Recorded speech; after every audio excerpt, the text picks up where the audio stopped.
हरे कृष्णा, राधे राधे। माघ मास महात्म की जय हो। माघ मास में इस गंगा स्नान करने का जितना फल है उतना ही इसका महात्म सुनने का भी बहुत फल है। इसमें ब्रह्म मुहूर्त में स्नान करना बहुत अच्छा माना जाता है। भगवान हरि, श्री हरि जो है, पूजा करने से उतने प्रसन्न नहीं होते जितना ब्रह्म मुहूर्त में स्नान करने से प्रसन्न होते हैं। आइए हम 5वां अध्याय का अध्ययन करते हैं।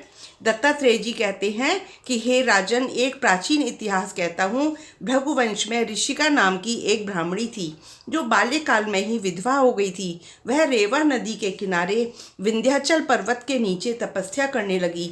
वह जितेंद्रिय, सत्यवक्ता, सुशील, दानशीला और तप करके देह को सुखाने वाली थी। वह अग्नि में आहुति देकर उच्च वृत्ति द्वारा छठे काल में भोजन करती थी। वह वल्कल धारण करती और संतोष से अपना जीवन व्यतीत करती थी।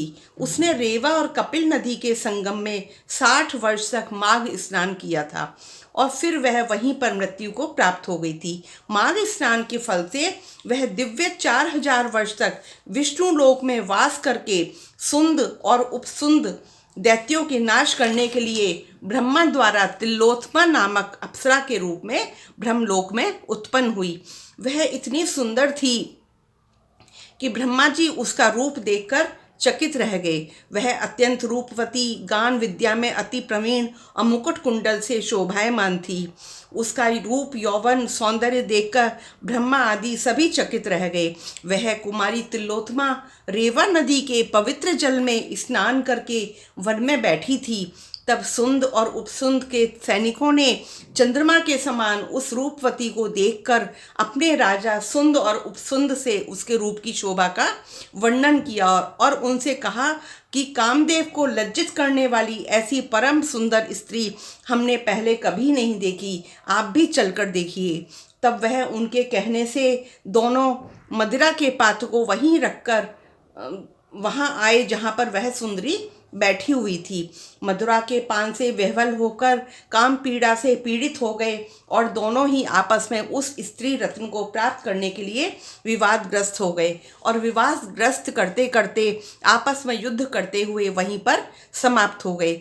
जब उनको मरा हुआ देखा तो उनके सैनिकों ने बड़ा कोलाहल मचाया।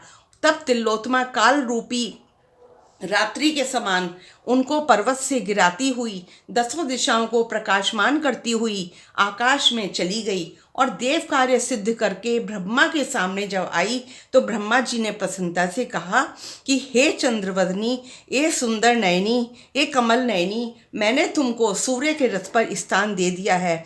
जब तक आकाश में सूर्य स्थित है, नाना प्रकार के तुम भोगों को भोगो। सो हे राजन, वह ब्राह्मणी अब भी सूर्य के रथ पर माघ मास स्नान के उत्तम भोगों को भोग रही है।